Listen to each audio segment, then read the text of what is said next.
Now we will do the next application of Barrett-Savart law. Magnetic field at a point on the axis of a circular coil carrying current. अब आपके पास एक coil है, circular coil है, आपने पहले centre पे निकाली, अब आप इसके एक्सिस पे देखो, जैसे एक रिंग है, रिंग का एक्सिस क्या होगा, ये होगा ना, दिस इज द एक्सिस। इसके एक्सिस पर आपने पॉइंट पी लिया है, यहाँ पर आपको इसकी वजह से मैग्नेटिक फील्ड निकालना है। ठीक है, सबसे पहले हम क्या करते हैं, आपको पता है जिस पॉइंट पे आपने मैग्नेटिक फील्ड निकालना है और आपने इससे डिस्टेंस लेना। ओके, डिस्टेंस आपने मान लिया, कितना होता है distance, r. Now see this, आपने कॉइल ली है, कॉइल का रेडियस कितना लिया आपने, ए। सेंटर से पॉइंट पी का डिस्टेंस लिया आपने x. So what is r, you can find out the r with the help of Pythagoras theorem. This is perpendicular base and this is hypotenuse, so this is r is equal to root A square plus x square. First step done. Second is take a small current element. Current कैसे flow कर रहा है, ऐसे flow कर रहा है। Take a small current element d l this side, d L से यहाँ तक का डिस्टेंस कितना, पॉइंट पी का, r. Suppose this angle is theta and this angle I have taken as phi. Now see here, you have to find out the magnetic field at point P due to small current element dl. चलिए, क्या formula होता है according to Barrett-Savart law, dB vector is mu naught by 4 pi I dl sin theta upon r square. Now what is dl? आपको पता है tangent कितना angle बनाता है यहाँ पर, 90 degree. Again sin theta is 90, it will become sin 90 and you know that sin 90 is 1.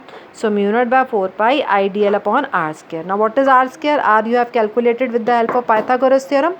आपने r निकाला है, तो r क्या है आपके पास, a square plus x square, a square plus x square. Now this is over. Make it as equation number 1. Now see, you have to find out the direction. कैसे निकालते थे, dl से r तक घुमाते थे, घुमाओ dl से r की तरफ, देखो dl की तरह बेसिकली, ध्यान से देखो इस डायग्राम को, ये r है इधर की तरफ, है ना, और ये dl था, क्योंकि करंट इधर जा रहा है ना, करंट इधर जा रहा था, ऐसे जा रहा था, तो dl इधर आना था। घुमाओ dl से r तक, ये dl है और ये क्या है, r है। dl से r तक घुमाओ, यहाँ पे स्क्रू रखो और dl से r तक घुमाओ। कहाँ आ रहा है स्क्रू, राइट हैंड में स्क्रू पकड़ा और कहाँ आ रहा है, परपेंडिकुलर आउटवर्ड्स। तो क्या ये डायरेक्शन, परपेंडिकुलर आउटवर्ड्स या अपवर्ड्स। ओके, नाउ अब हमने इस छोटे से करंट एलिमेंट जिसको आपने पॉइंट सी कहा था, इसके अराउंड निकाल ली। सपोज आपने यहाँ एक पॉइंट डी लिया, यहाँ पर एक छोटा सा करंट एलिमेंट लिया, सेम मेथड से आ जाएगा। पी पॉइंट पर इसकी वजह से निकालो तो क्या आ जाएगा, सेम फॉर्मूला आएगा। इसको हमने क्या कहा, डी बी डैश कहा, तो mu naught by 4 pi I d l upon A square plus x square. Okay, इसकी डायरेक्शन क्या होगी, इसकी डायरेक्शन देखो ऐसे होगी, डी एल इधर है, डी एल भी इधर है और आर भी इधर है, तो डायरेक्शन निकालो क्या आएगी, डी एल से आर तक, डी एल इधर है ना, डी एल से R, perpendicular inwards, perpendicular inwards, inward आ रही डायरेक्शन।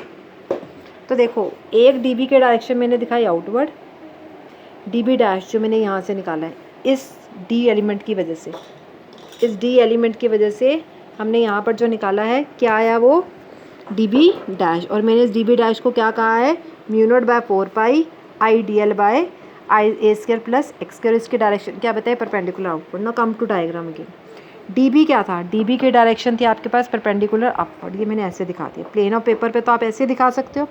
डी बी डैश की डायरेक्शन क्या होगी, देखो ये 90 डिग्री है ना, ये एंगल फाई है, तो this angle is also phi. क्यों हुआ, आप देख लो कैलकुलेट करके, इसको इधर ले आओ, ओके, इसको ऐसे ले आओ, तो ये वर्टिकल ऑपोजिट एंगल्स, ये फाई बन गया, ये 90 था, ठीक है, तो ये कितना बचा, दिस इज 90 माइनस फाई, तो ये कितना बचा, फाई बचा। ओके, टोटल इज 90 ना, तो दिस एंगल इज फाई।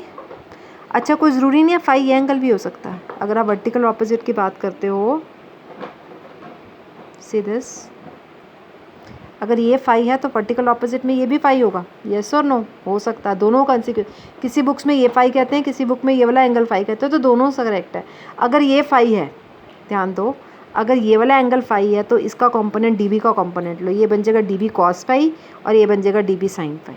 अगर आप इसको फाई लेते हो तो ये बन जाएगा डी बी कॉस फाई और ये बन जाएगा d B sine phi. Okay, दोनों से आंसर में डिफरेंस नहीं आएगा, बोथ आर करेक्ट। तो I have taken this as a phi, तो ये बन गया एक component D B cos phi, D B का एक कंपोनेंट इधर आया डी बी साइन फाई। अब इधर आया था डी बी डैश, ये क्या था, परपेंडिकुलर इनवर्ड्स, इसका कंपोनेंट लो, ये फाई एंगल था, D B cos phi, D B dash cos phi और D B dash sine phi.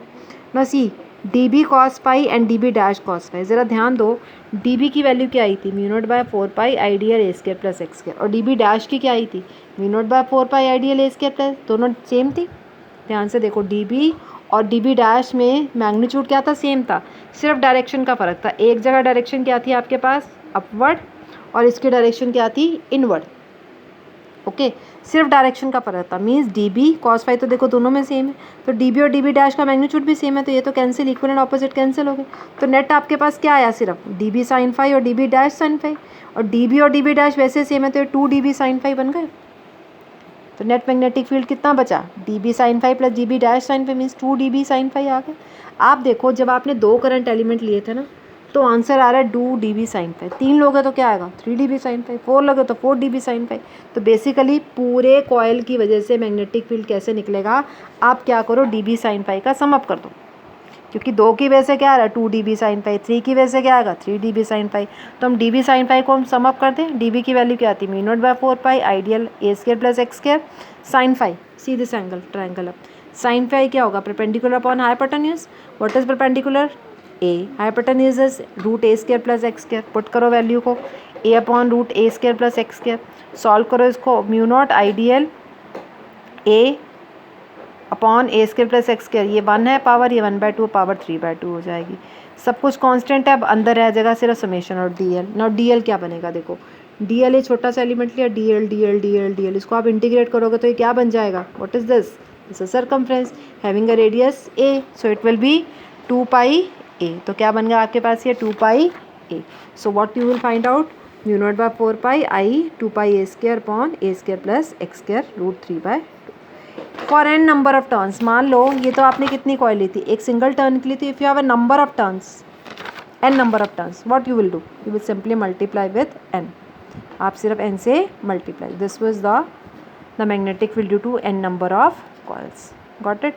Now some special cases, मान लो आपने पॉइंट पी यहाँ ले लिया सेंटर पर, तो एक्स कितना हो जाएगा, अभी आपने दूर कितना लिया था सेंटर से, एक्स। अगर point P is on the centre then x is 0। आपने क्या करना है, आपने यहाँ पर by star see this equation, आपने क्या करना है, इसको एक्स को 0 कर देना। क्या आएगा आपके पास, mu naught by 4 pi 2n pi I a square upon में एक्स कैंसिल हो जाए, 0 हो गया, तो ए स्क्वायर, ये पावर 2 और 2 कैंसिल होगी, तो ए क्यूब आ गया, ए बच गया नीचे डिनोमिनेटर में, तो क्या बचा, म्यू नॉट बाय 4 पाई। अगर मैं एन भी ना लूँ, मान लो एन नंबर ऑफ टर्न्स मैं ना लूँ, तो क्या बन जाएगा, mu naught by 4 pi 2 pi I by a. तो मैं इसको ऐसे लिखती हूँ, mu naught by 4 pi 2 I by a into 2 pi. Is it the same, the magnetic field at the centre of a coil. अभी हमने लास्ट टॉपिक में हमने magnetic field at the centre of coil निकाला था, mu naught by 4 pi I by radius into 2 pi. अब क्या आया फिर आपके पास, mu naught by 4 pi I by radius into 2 pi, same ही आ गया ये। Okay, second case is when point P lies at a very large distance. मान लो पॉइंट पी बहुत दूर है, जब पॉइंट पी भी बहुत दूर है तो x can be neglected, sorry when point P is very far then x is very very greater than a, not x can be neglected, x बहुत दूर है, in that case a can be neglected. जब आप ए को neglect करोगे इस equation में, तो आपके पास क्या आएगा, ए इसके नेग्लेक्ट हो गए, ये ख़त्म हो गया। ओके, तो आपके पास बचेगा, देखो इधर, mu naught by 4 pi 2 pi by a square, नीचे से आपने डिनोमिनेटर में से ए स्क्वायर ख़त्म कर दिया, तो A square by X cube. Okay, now what is pi A square, pi A square तो क्या होगा, कॉइल का एरिया, कॉइल का रेडियस कितना था ए, तो पाई ए स्क्वायर क्या बन गया, एरिया। तो फॉर्मूला बन जाएगा आपके पास mu naught by 4 pi I bye, इस इक्वेशन में आपने सिर्फ क्या किया, इसमें आपने ए स्क्वायर को नेग्लेक्ट कर दिया, तो सॉल्व करके आपके पास क्या आया, I by X cube 2 into A is the area of a what, area of a coil. What is I into A, आपने किया था पिछला topic, I into A is a magnetic movement. Okay, so it can be replaced by m also afterwards. So what is magnetic moment? Now we will do the magnetic moment also. See here, अगर आपके पास कोई coil है, मान लो आपके पास ये ring है, ठीक है, इसमें से ये ऐसे करंट फ्लो कर रहा है, ये एंटी क्लॉकवाइज करंट फ्लो कर रहा है। ओके, आपने क्लास 10th में पढ़ा हुआ है, अगर किसी कॉइल में से एंटी क्लॉकवाइज करंट फ्लो कर रहा है तो वहाँ पर नॉर्थ पोल जनरेट होता है। आप एक रिंग पकड़ो अपने हाथ में ऐसे, ठीक है। इसमें से आप एंटी क्लॉकवाइज करंट फ्लो करवाओ। तो इधर से अगर मैं देख रही हूँ तो मुझे लग रहा है एंटी क्लॉकवाइज। अगर आप इसी रिंग को दूसरी तरफ से देखोगे, रिवर्स साइड से देखोगे, तो आपको लगेगा, अगर आप इसी रिंग को ऐसे देख रहे हो ना, अगर इसको मैं दूसरी तरफ से देखूंगी ना तो आपको लगेगा क्लॉकवाइज है। यस और नो? एक तरफ से एंटी क्लॉकवाइज, दूसरी तरफ से क्लॉकवाइज। इधर एंटी क्लॉकवाइज, उधर क्या आएगा? नॉर्थ, और दूसरी तरफ क्या आ जाएगा? South. Equal and opposite poles आ गए। और आपने इलेक्ट्रिसिटी में पढ़ा है, when the two charges equal and opposite charges होते हैं, they are separated by some distance, तो वो क्या बनता है? Dipole. Small distance, plus Q minus Q separated by small distance, तो क्या बन जाता है? डाइपोल। अब भी तो डाइपोल बना, एक तरफ नॉर्थ आया, कॉइल की एक तरफ नॉर्थ, दूसरी तरफ साउथ, तो एक तरफ नॉर्थ एक तरफ south, small separated by very small distance, तो इट इज़ अ डाइपोल। और आपको पता है डाइपोल है तो डाइपोल मूवमेंट भी होगी, तो यहाँ पर हम इसको मैग्नेटिक मूवमेंट नाम देते हैं। मैग्नेटिक मूवमेंट का फॉर्मूला होता है current into area of a loop. Current into area of a loop, this is the formula for magnetic movement. Units क्या होते हैं इसके? Ampere metre square. डायरेक्शन होती है इसकी north to south. Now third case, when x is equal to a। Third case में क्या होगा? जब x और a बराबर हो जाएंगे। x और a बराबर होने का मतलब है this distance and this is same. Put करो यहाँ पर x को a के बराबर पुट करो, तो a square plus a square बन गया। ये a square plus a square बन गया। सॉल्व करके देखो, mu naught by 4 pi i 2 pi a square plus a square 2a square, ये पावर कैंसिल होगी, 2 पाई a स्क्वायर, ये पावर कैंसिल होगी, तो 2 की होल क्यूब 8, a की cube a cube, a square से a क्यूब जब कैंसिल आएगा तो a बचा, 2 से जब 8 कट हुआ तो 4 बचा, तो क्या आया फॉर्मूला आपके पास? Mu naught by 4 pi i into pi by 4 a। This is the formula for the magnetic field at a point which is lying at a distance equal to the radius of the coil. So this was the last application of the Biot-Savart law. Thank you.